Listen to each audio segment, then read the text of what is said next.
everyone, it's me, and I'm back. We're back. It's killing me. We're back with a new episode of my Best Vintage Life podcast. I'm Bridget Morawski, your host, and this is my co-host. Art. I like turtles. I like turtles. Yeah. Jumping right into my normal notes. If you'd like to reach out to us, feel free to do so via email at admin@mybestvintagelifepodcast.com. Social media, we are on Instagram and Pinterest at My Best Vintage Life Podcast. We have a website, www.mybestvintagelifepodcast.com, where you can sign up for our monthly Vintage for Business newsletter. This month's just went out, so if you want to sign up, you'll get next month's. Google Voice, if you'd like to give us a call, leave us a voicemail. It's 559-365-6743, 559-365-6743. And if you would like to rate or review the podcast, we'd really appreciate it. That is a free way to help support the podcast. If you're not able to financially be a patron at this time, you can contribute through ratings and reviews. Ratings are great. We love them. We really, really appreciate reviews. Yeah, we got a couple of really nice, honest ones. Yes, we just had a really nice one. And we also had a nice review on our Podbean from a new patron, which I'll get to about halfway through the show. But if you want a review, you can do so on the Apple Podcast app if you're on iPhone, or Podchaser. Podchaser is a really cool website where you can support my podcast and discover maybe some new ones for yourself. You can make playlists, save your favorite shows. You just have to make a free account, and it's a great place to write a nice review. My obsession at the moment, well, first off, do you have one? It seems like morning pastries have become my thing. Yeah. Or, well, bread has always been my bad. thing. I have been bad. Turnovers. Yeah. Cherry turnovers. Cherry turnovers. I love anything cherry. Cherry pie, cherry turnovers, anything like that. Well, do you want to hear my obsession? Yes, please. I've never had a toaster oven in my life. What? Ever. Come on. No. I mean, my countertop in my house growing up was probably like 4 feet, maybe. We had a toaster, a tiny toaster, 2-slice toaster, and a microwave in another part of the kitchen. So we didn't have a toaster oven growing up. And I don't think any of my college roommates had one. Didn't have one in my apartment before I moved to California. Didn't have the counter space there either. How you living? How am I living? Well, I splurged and got myself the Balmuda toaster oven, which was developed in Japan. Just leave it to the Japanese to do it. It's unreal. You pour water into it, just a little bit, to create steam. And the inside of the bread stays like soft and moist, but the outside is crispy. And oh my God, it's so good. You've already used it? Oh yeah.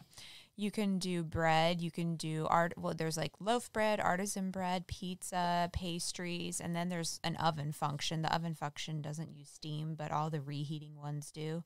So good and so worth it. If you have a little extra cash and you're looking for a new toaster oven, I highly recommend it. I was a little sad though. There's a color that you can only get in Japan that you can't get here. So I just got the white one, but in Japan they have like a beautiful like cream colored one. And my kitchen countertops are pink and the cabinets are brown. So I wanted something warm and neutral. So I had to stick with white because I don't like black or gray appliances. I don't like stainless steel fridges. It's just too cold for me. I feel like I'm in a morgue. Yeah, that's the first thing I think about. Yeah. When I see stainless steel as opposed to the wonderful food that's inside. Sorry. Not my cup of tea. Yeah. That's why they make so many different colors and options. Yes, now People they're of making all bespoke tastes. refrigerators. I'm still waiting for mine. Jumping right into today's topic, we're talking about 90s and Y2K vintage. Now, I thought this was a cool topic because, well, Art and I are from different eras. And in the 90s, he was living in California, and I was living in a small town in Pennsylvania. So I thought that this was small kind of cool. Girl. Kind of cool to see if our memories differ, if there's things he remembers that I don't, and vice versa. And I do think me being in a small town probably affected the range of things I saw. So I kind of want to jump right in with one of my favorite aspects of the 90s Y2K vintage scene is surf and skate brands. Oh, cool. So being in Pennsylvania and kind of landlocked, the only place where I could really get the most of these brands was at PacSun, Pacific Sunwear. And my favorite was Roxy by Quicksilver. That was my absolute favorite. Seriously? Yeah. But I mean, and I'm going to be saying this a lot of the stuff my parents really couldn't afford. So if I got it, it was for a special occasion. And I specifically wrote down Hula. They had a perfume called Hula. And I remember it came in like a cardboard tube.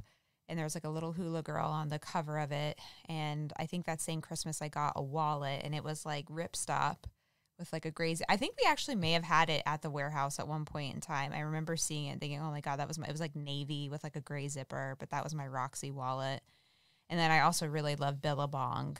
Those are my two brands that I really liked. And we're not going to sit here and name trends, guys. That's something you could easily look up online or that you already know, where I just kind of wanted to talk about some of our favorite memories of that time. Yeah, for me, I was just finishing college. So I finished college in 91. And I remember I just wore so much neon green, neon pink. I couldn't pull off the orange. And I had so many Massimo shorts. And as all it was the neon ones, because I played a lot of volleyball back then, beach volleyball. Back before he went to jail. Yeah, well, he went to my school. He went to USC. So when I was a freshman, he would sell the shorts out of the back of his car. And it was so cool. And they were $10 each. I have a question because I don't know a lot about my first memory of Massimo was the first time I was ever in a Target, which was in high school. There was a Target that opened in. Sorry, I hit a button with my elbow, but a Target opened about an hour away from where I lived in Reading, Pennsylvania in high school. It was probably like my junior year. And it was in Wyomissing, Pennsylvania. And I remember seeing Massimo for the first time. So I guess my question is, did he have a brand outside of Target? Like, did he sell it outside of Target here in California? Okay. Absolutely, yeah. Okay. And it was just shorts. I think the difference in geography probably. Well, not even that. It was the evolution of his company. I mean, he started his, like I said, out of his car in 1987, 88. So he was slowly, I mean, you're not going to go straight to Target right away. No, because it was a new concept, new thing. Well, that's the thing. Beachwear. Walmart was very common where I live, but Target wasn't. So I don't know a lot about Target's history either. But I know you've had Target out here forever, right? Yeah, but yeah. Target, I mean, started out, in Minnesota, Minneapolis? Yeah. And in the 60s? Mm-hmm. Yeah, so. Okay. Well. But they did their own brands, and slowly they would buy other brands. Yeah, and like neon, I remember like the surf style, like those jackets. Surf style, yeah. Like for us out here. My brother wore a ton of neon too. Maui and Sons was big. Mm-hmm. And then, we always had the OP, Hang 10, Lightning Bolt. Oh, yeah, I forgot about OP and Hang 10. So those were the other two. For me, it was Roxy Quicksilver, Billabong, OP, and Hang 10. So you're like the third, that would be, I consider that third generation skatewear.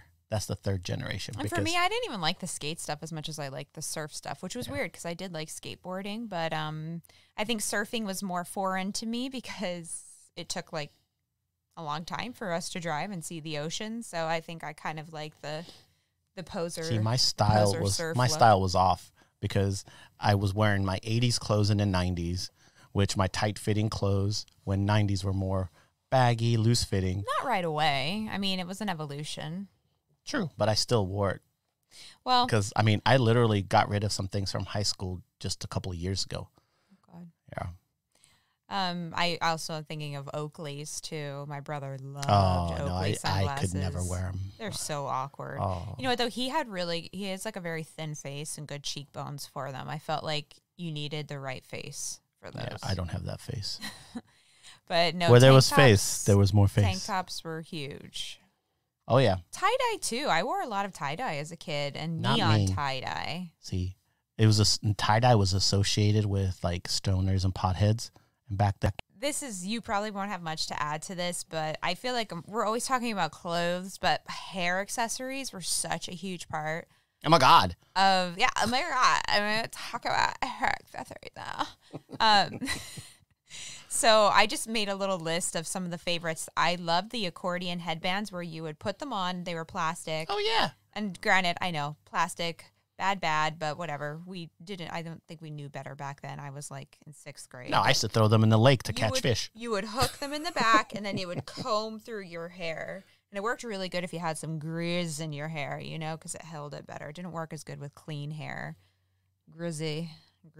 I remember soccer players and volleyball players using that. Oh, I could see that. But although if it was like, I'm thinking like volleyball players usually have like beautiful thick hair. I don't know how they got through. Those did not have arts were only the size. I think you're looking at that picture of me in the 90s. Zigzag parts. No, I'm thinking of like Karai. Like beach texture, wavy, like down to their shoulder hair. All right, that's a different episode you're working on. Okay. Anyways. My best nighttime dream. Okay. Zigzag parts. So there's this thing called the part pizzazz, where it would make like zigzag parts in your hair. Butterfly clips, velvet clips, little claw clips, the topsy tail. It would like invert your ponytail. Snap clips. It was like an isosceles triangle. Like, you know those ones? They'd snap. The Conair Wild Thing blow dryer. My brother took that from his high school girlfriend. It was like pink and blue, a mini hair dryer. I was obsessed with it. So cute. The Conair quick braid. It would braid your hair and like put beads in it, which seriously now would not fly. But back then, like you felt like you went to, you know, the islands. How about that one thing that was always on Buy It Now on TV? The hair crimper. That was another one I had. Hair crimping. It made like a big, tall, like beehive. Oh, I know what you're talking about. No, I think these were more geared toward younger people. I think that's more geared toward like older people. You got to see the face to appreciate her comments. Perm for a day, which I loved. I got a perm once in my life, and it held overnight, and it looked so pretty. It was a body perm, so I kind of looked like a mermaid. And then it came out the next day. My mom was so fucking pissed because it was like, I mean, granted, God knows what a lot of money was to her, but she was How not you happy. living? But anyways, you could buy perm for a day and do it yourself. And I think we tried that too. Did not work. And then hot rollers. I've had so many sets of hot rollers. I got rid of my last one just before I moved here. But for me, that was like the start of my hair journey, hot rollers. Because I have thin hair, but I have a lot of it. And that's what I really needed to do to get it to hold any body or volume. And Velcro rollers, too. Wow. Yeah. Lots of hair accessory memories. Yeah, I really can't add much other than probably finding someone in my backseat. You know, and when you go on vacation, you do the thread wrapping. You do the thread. What did you say? Don't worry about it. Scrunchies, too, but scrunchies were also big in the 80s. That's like a transitional hair trend. I got this hair wrap on the boardwalk in Ocean City, Maryland. I remember it was like green and purple thread and then a yin yang bead at the bottom. And from the hair not getting washed and like nutrients, I remember I wore it. I don't know how my Catholic school allowed me to wear it, but I kept it in through the start of school. And then one day we were playing basketball and it like literally fell out of my fucking head. It like went flying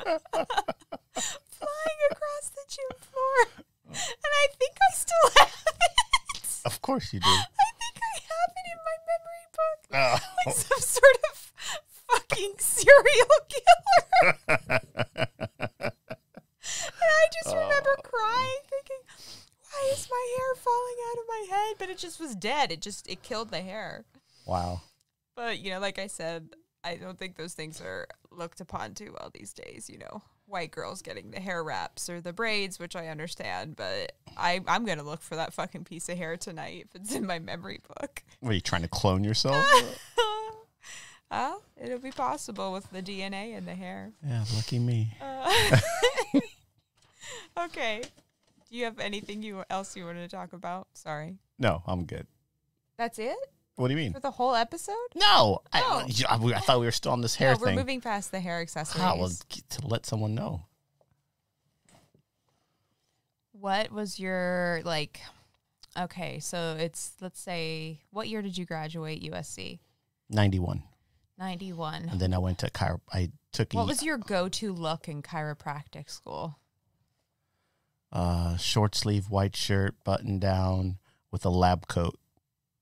No, I've had the same look probably since 1984, which is comfortable khaki shorts, a graphic T-shirt, and some tennis shoes. Now the brands of shoes have changed, but I'm very comfortable and casual. But when I was in clinic, I had to dress up every day, and that was okay.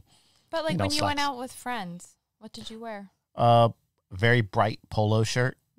Like, it didn't matter the brand. When I say polo, it doesn't mean Ralph Lauren. It just means a 3-button.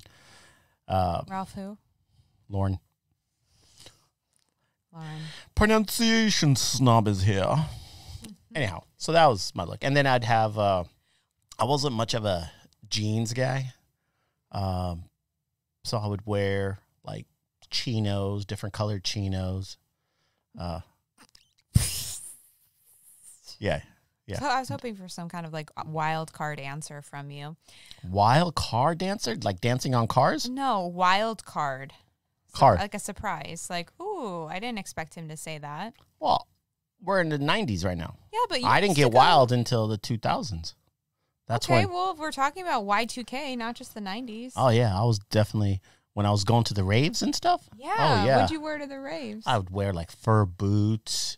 I think the craziest thing I ever wore to a party was boots, cowboy boots, boxers, and a cummerbund.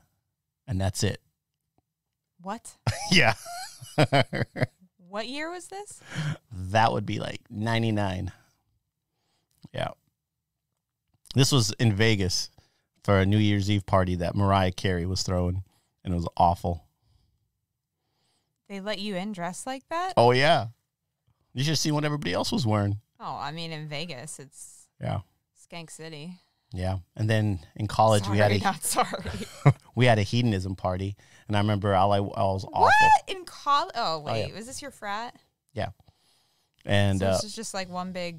No. Oh. No, not one big one. Just like maybe little pockets of them, but not one big one. It's just a theme. Like you'd have like a Roaring 20s, the gangster theme. You'd have, the worst one ever looking back was Streets of LA theme. So people dressed up what they saw on the streets of LA. Oh, Jesus. Yeah, can you imagine that?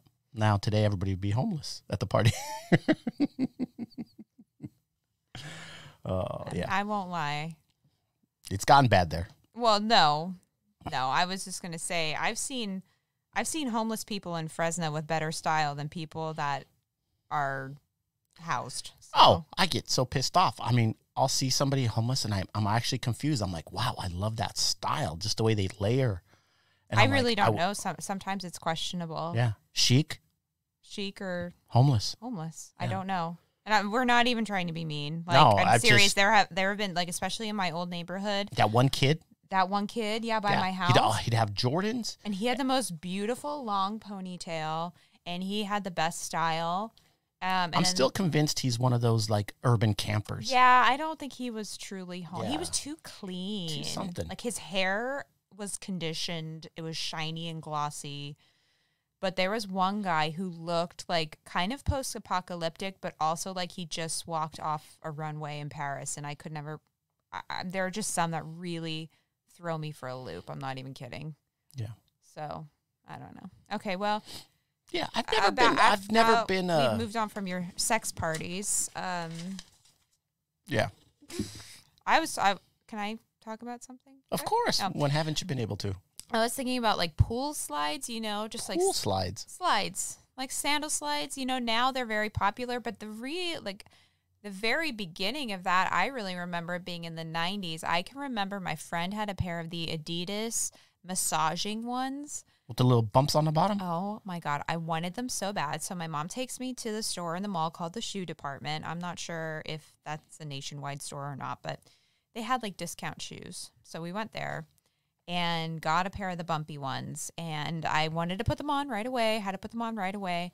Within 10 minutes, we were back in the store returning them. Those things hurt so bad.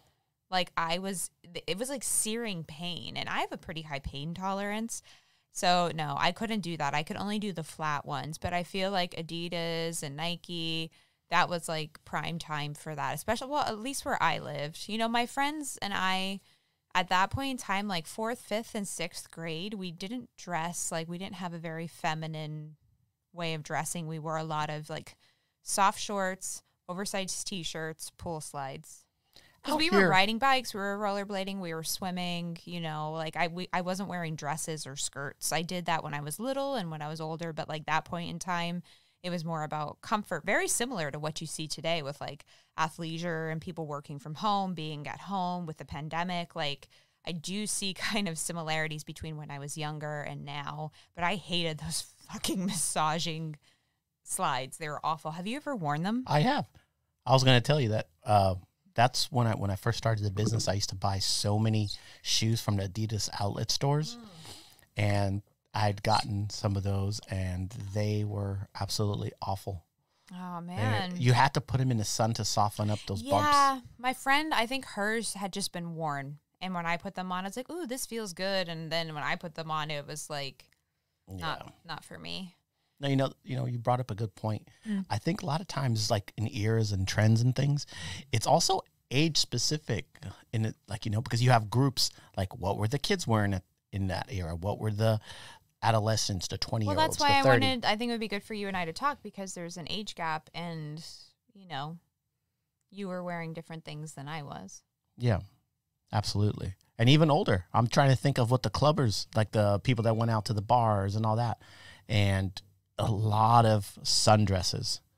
Oh, I remember just... Oh, no, and that's the thing. Like, then once I hit, like, 7th, 8th grade, then sundresses, I felt like were a big trend. Like, I can remember wearing them at the beach. And, like, I'm talking about, like bars. Bars. It was all sundresses everywhere. Yeah. Well, and I remember walking on the boardwalk, like, in the summer at the beach, and women, moms, older women, people, well, back then 30s seemed old to me, but lots of people in dresses, not many people like in casual clothes. Right. So there was definitely that era too. So in the early 2000s, we had just started doing the Rose Bowl, and you'd get a great snippet of what fashion was going to be like in the next 2 to 3 years because the people that usually shop there were so fashion forward. I mean, some of the styles in 2001, 2002 haven't even hit Fresno yet, so we're waiting for it. I wanted to talk a little bit about Limited too. That for me, that was like honestly the brand. Mm-hmm. Oh my God, I was just Little kids. Those I was just found a few of those jackets. You did. I did. I want to see them. So once again, not something I could really afford. And I can remember going into the one at the Park City Mall in Lancaster, Pennsylvania. It was huge. And that is one of the first times I actually remember like actively thinking like, wow, we're poor, because I would see all these little girls. Took that long? It wasn't that I didn't realize it before. I kind of like internalized it then because I was older. I wasn't knew the significance little. of it. Yeah. And I saw like, you could tell looking at the parents and looking at the kids, like, oh, these people are I knew the difference. Wealthy and like the spoiled brat attitude. Like, right. I want to take all that into the dressing room. Like you would see like parents just taking like, I don't know, back then I think dressing rooms were a little bit more lax, like 20 things into the dressing room. There was no limit. Yeah.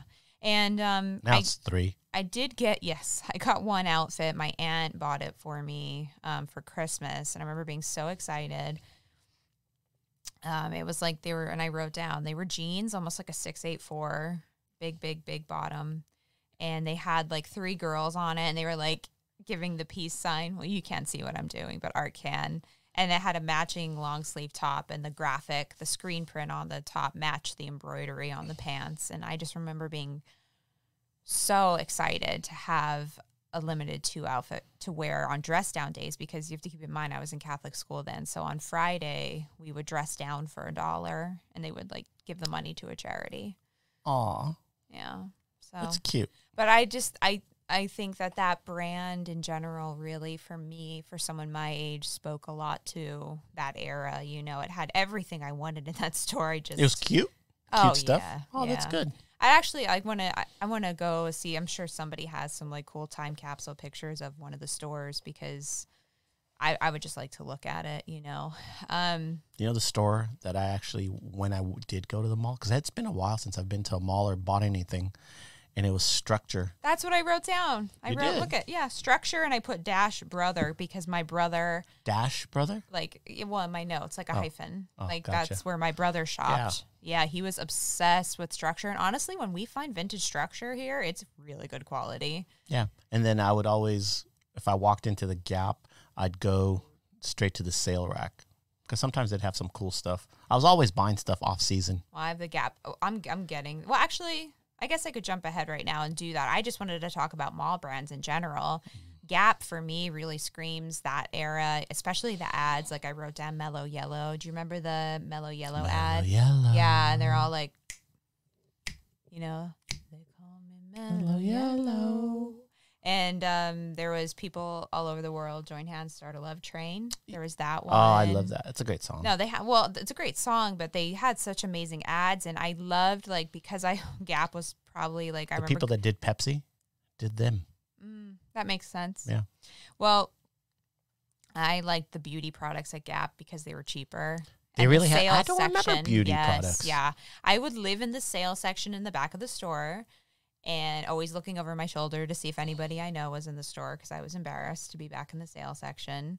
And all the beauty products, like they had lip balm and they had Gap Grass. Gap Grass, they reinstated that perfume in the early 2010s, like I think maybe 2011. I still have the bottle. Like, I've used it sparingly just because I know that they probably won't ever bring it back again. I saw someone's making a candle that smells like it, but there was Gap Dream, Gap Grass, but no, just like mall brands in general. Spencer's Gifts. Did you have those in California? Yeah. I mean, just fun, like novelty. Structure. My brother loves Structure. American Eagle, Aeropostale, however you say it. Victoria's Secret, Bath and Body Works, Claire's. Afterthoughts was an amazing store who I believe was Canadian based. My Canadian listeners can correct me if I'm wrong. There was this really strong trend when I was little, which also goes into one of my last notes of Clueless. There were like these little jelly plastic bags with like a snap lock. And everyone in my class had one. I remember mine Were they had clear? Like, yes. Oh, I remember those. Remember those? Yeah. I had a sun and a moon, sparkling silver sun and moons on mine. But that was just like a hot trend. And I love those accessories. Did you guys have a Hot Topic? We did, but that was like more early 2000s. Oh. I remember going into a Hot Topic for the first time with my mom, and she was like, oh. Oh, I would never go in.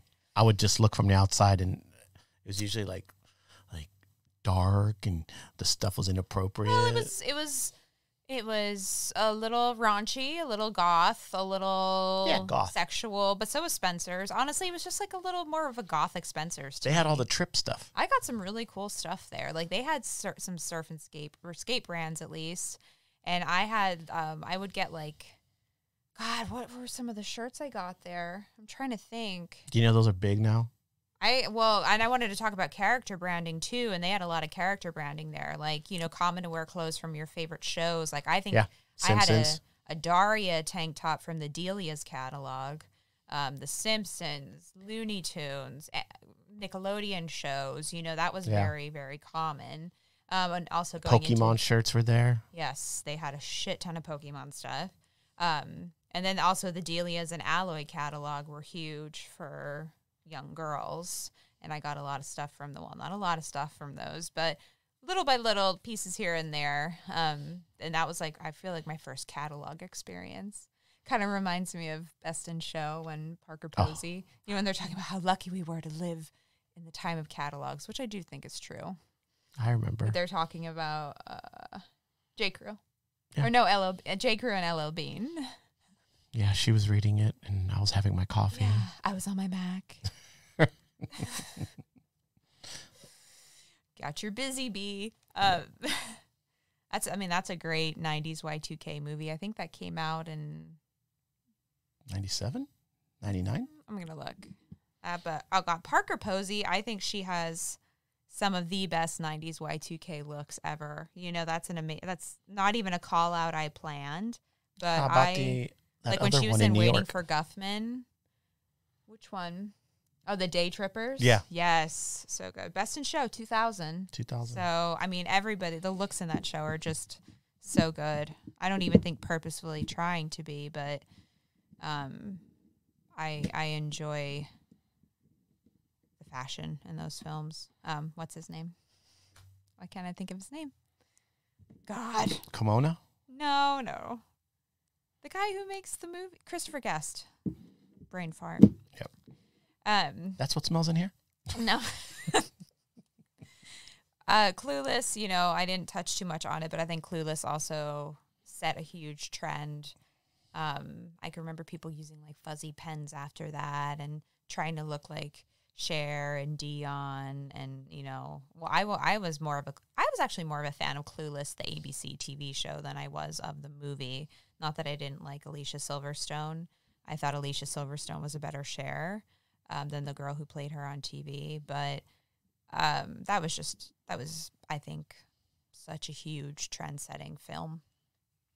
I agree.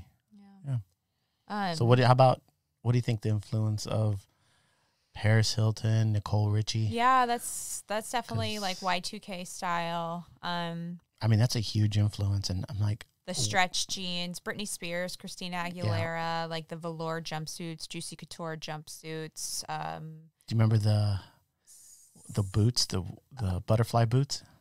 Butterfly boots. So they're cowboy boots. Oh yeah. And then on the sides were like embossed and blazoned. Ugg boots. Oh no, that has never gone, unfortunately. It's time to retire your Uggs in the summertime. I know, but I do remember like a very specific moment when they became a thing. I do. Yeah, it was a little bit later. I do also remember like early 2000s, like Adidas Stan Smith had like a moment where I lived that I didn't really ever remember them, and then everybody had them. That was different because I wasn't used to wearing. I didn't have a lot of sneakers, you know. I mean, for Catholic school, I had like dress shoes, and then in the summer, I had flip flops, really, or slides. So I remember. Did you have to wear men's dress shoes for Catholic school? I wore like brogues, which is probably why I still really like brogues. I had Dr. Martens, or some other brand, like a good. That's like another 90s, like a good chunky heel. But I think our heel had to be below an inch and a half. Can you imagine a nun on the ground with a ruler? I mean, I don't ever remember that happening to us. They were more pissed off about makeup, you know, when you started wearing makeup. Were you allowed to? No. None. I mean, I did because I had horrible acne. I, like, wore foundation, and I think they were, like, kind enough to not say anything. But my friend wore, like, full-blown eyeliner and mascara, and I remember the nun, like, made her scrub it off her face, and she just kind of looked like a raccoon for the whole day. Poor thing. No, it's fine. She was asking for it. Yeah. What do you think? Trucker caps. Trucker caps, yeah. Von Dutch. Yeah, it's back again. Back again. It doesn't seem to really go away. Oh, it went away. Trust me. And then if you got our newsletter, not in June, but in May, I talked about how Art's getting requests for low-rise stretch denim. Low-rise stretch denim flares. Very specific. Even in Australia, there's a huge movement for the Y2K stuff down there again. What other Y2? Baby doll tees. Okay. Oh, see, I like those. Those are good. Like any specific brands? No. I just pulled one off the racks that was like a cute. It was it's kind of when junk food started. Yeah. So I think that's going to be coming back. The old junk food prints and the tees, because their bodies that they used were really good. Like Paul Frank and stuff like that. Hello Kitty. Oh God. Those were on those bodies. I have an amazing. Well, I don't have a baby tee, but I have an amazing Karopi. I'm never really clear on how to say it, but Karopi. A sweatshirt. I've never worn it. I took it just because I needed it. That was like my favorite Sanrio character, even more than Hello Kitty. He was always my favorite. So that's interesting. Yeah. What else was there? Oh, the anime. Oh yeah. Yep. Lot of interest in anime. It just seems like it's gotten built up more and more, and they're on similar bodies. So it's the look. It's the look. And more of the high waist still, because people are understanding high waist stuff is a little bit more flattering. Oh, we didn't talk about Genko. That's something that people always want, and it's just so piecemeal. That was something you could find at Hot Topic. I remember, at Hot Topic, they had Kickware. Yeah, do you remember Kickware? And Trip. Yep. Like, there's two stores in Japan that they have, for the years, it's all, every time they send me a request, they always put those on there, and I'm like, in 5 years, I found you 2 pieces. Yeah. You might want to move on to something else. Yeah, it's strange because, I think the problem is the demand for it is very strong, but yet the people who wore it wasn't a large part of the population. So you have a large demand and not a large part of the actual product. I have to wonder like how much of that product in stores actually ever even sold. Exactly. I didn't have any friends who wore. Yeah, I was just gonna say they probably dimed it out and destroyed it. And then after that, what ends up happening is it gets like people like me who buy bales of denim.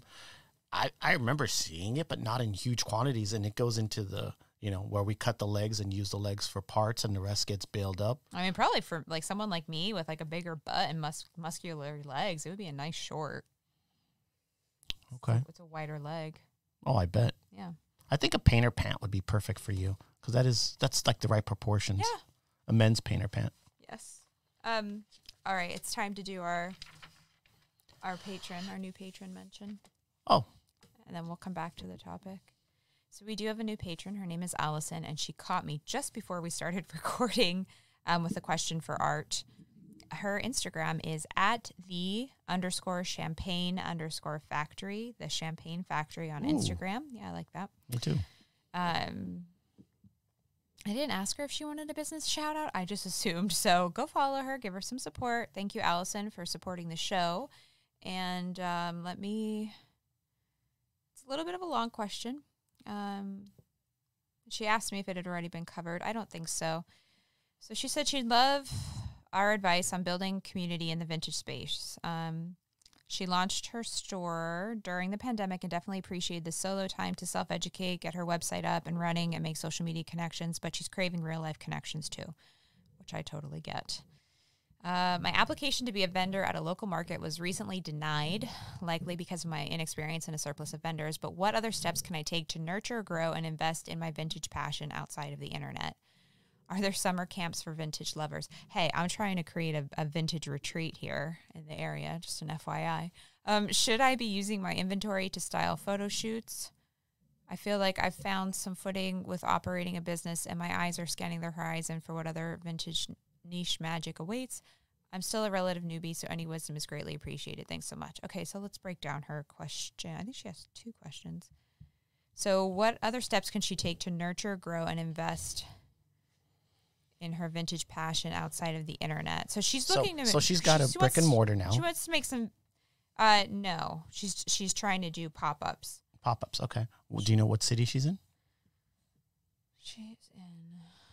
Hang on. I usually look that up ahead of time. I can't tell. I'll have to ask her. So... Wait, let me keep talking. Go ahead. She wants to develop relationships with people, which can be hard to do in this industry, let's be honest. Well, you got to be seen, but at least she's one step ahead in the fact that she wants to cultivate relationships. Yes. A lot of times people don't want to do that. You got to find, the fact that you were turned down is kind of really upsetting in a sense because nobody should be turned down to be able to sell someplace. I would say try again. And maybe fluff up your resume a little bit if they're asking for things, which, again, I'm surprised that you got denied. But try a regular flea market, possibly. Try maybe doing your own with somebody else locally. Or venture out to a little bit further and get one under your belt. And then when you come back to your place, you'll be more ready for it. But I know this is a question for you, but just one thing I'm thinking is sometimes it might be nice to get together with people outside of that like competitive selling environment. Like why not have like a meetup group with local vintage sellers where maybe you get together and get a cup of coffee or get a beer or go to happy hour or, you know, maybe do dinner at somebody's house or something like that where That's not going to happen. I'm sorry, not to be negative, but people are way too competitive when it comes to their businesses, unfortunately. not everyone. I know that. I know not everyone. That's why but, I said it is difficult to foster those but relationships. But she wants relationships with clients, not so much just with other vendors. If you're going to foster a relationship with vendors, then you need to go either to their stores, introduce yourself, see if they're looking for something, and maybe possibly be a wholesale avenue where you can start fostering a relationship, and then offer this, you know, it's a great idea to use your inventory for photo shoots, but it's also something you can do for them if they're not savvy. I guess I read her question wrong. I'm sorry. I shouldn't have chimed in. No, you could chime in anytime. I thought she was looking to make more connections with people who sell vintage, not her clients. Should I be using my inventory to style photo shoots? Absolutely. It depends. I don't know. Yeah. Now, is it your photo shoot for your business, or are you letting people borrow your clothes, I guess would be my question. Yeah, the rental business is a wonderful way to go. Yeah, like Bridget just said, there's two ways.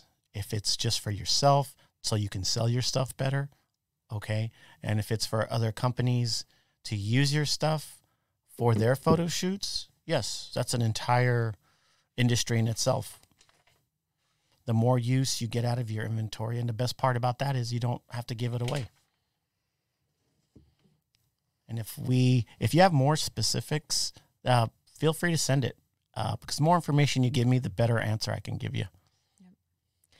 If you want to support the podcast, you can do so at patron.podbean.com/mybestvintagelifepodcast. If you can't remember that, just Google it. It'll pop up. We don't do our patron through Patreon. We do it through Podbean. $2 will get you will give us some general support, and you can feel good knowing that you're supporting the podcast. $5, you get a shout out, whether personal and or business.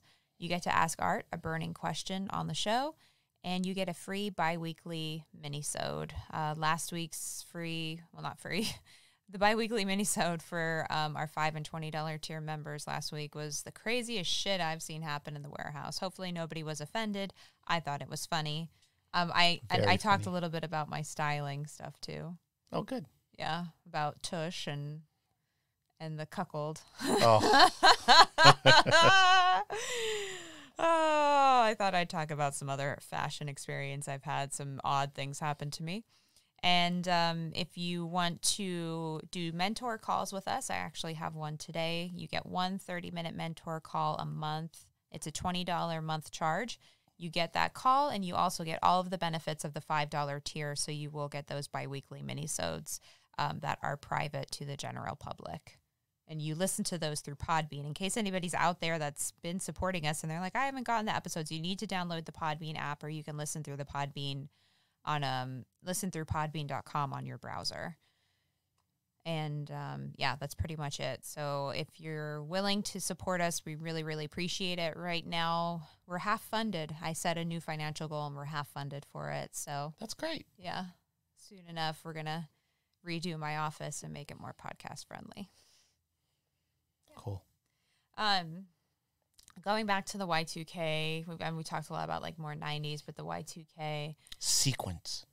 The blingy stuff. Yeah, no, rhinestones. Rhinestones, that's the word? Yeah, embellished, stuff. Bedazzled. Yeah, a lot of Swarovski. Swarovski. Oh, I always forget the V. Yeah, lots of hats with it, jeans, t-shirts. Yes, lots of t-shirts with. I hated those because you put them through the washing machine, even on gentle, and they'd fall off. And I was a perfectionist, so it's like, I don't want to wear that anymore. You know, those were actually iron-ons.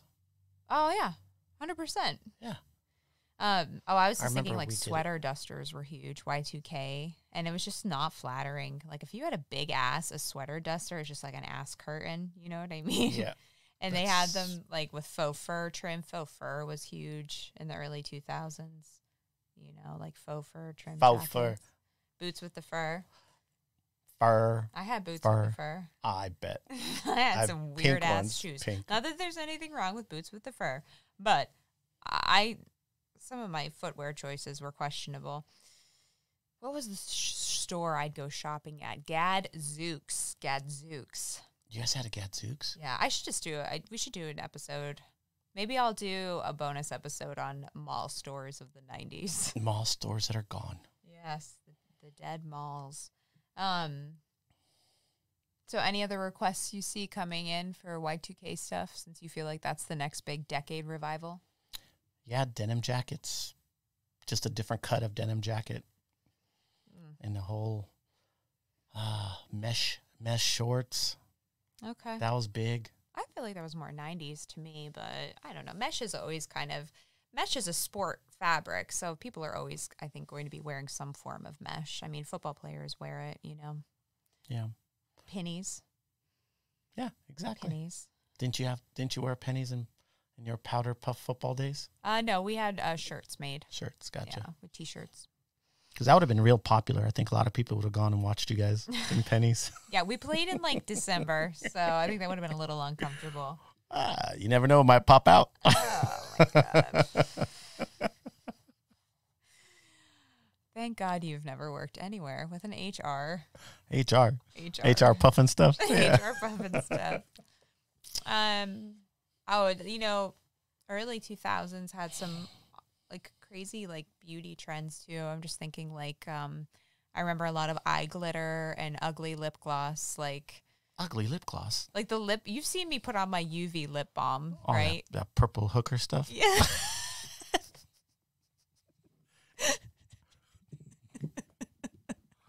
Yes, well, I actually used to wear lipstick. They're workers too, you know. Lipstick, well, they are. Okay. Work it, girl. Yeah. But, or guy, or whatever, you work it. I used to wear lipstick that actually looked like that. Christ. Well, this is what happens. You know, I'd like to write a piece on this about the suppression of creativity and expression that Catholic school does to children, because you end up with me, the girl in and the what is wrong outfit. with that? What is Absolutely wrong with that? Absolutely nothing, but I went a little cuckoo. Yes. I remember when our Walmart opened. Oh my God, Walmart opened. And I remember Mary Kate and Ashley Olsen had makeup, and Jane Cosmetics. Oh my God. Maybe I'll also do a bonus episode on cosmetics. Yeah. Sorry. This was a fun one for me. Art wasn't as enthused about it. But the last two have been very heavy on the art side. You got to see this face to appreciate it. Having a Fraser Crane moment. You know, yeah, we need a video just so you guys could appreciate her face. Look at your face. Remember that from Schitt's Creek? Look at your when face. David has the self-tanner on. Oh, yeah. And Alexis is like, ew, David, look at your face. And he's like, look at your face. Oh, man. All right. I think we're good. You're good. That was fun. It wasn't meant to be like a list. It was meant to just be reminiscing and fun. And hopefully, as you were listening, you were like, oh, my God, I remember that, You know, the too. one thing that really I remember a lot, and, you know, is the Rose Bowl and what some of these people would wear. And I remember my dad, like, in Lebanon, if they wear these clothes, stoned. They would, Beheaded. the brothers would come and get them and put the clothes on them. Oh, because okay. it was like I guess all it the wasn't midriffs. like Saudi Arabia. No, I was going a French little, country, man. You went a little far. Yeah, you went too far. But it was the fact that the midriffs were showing.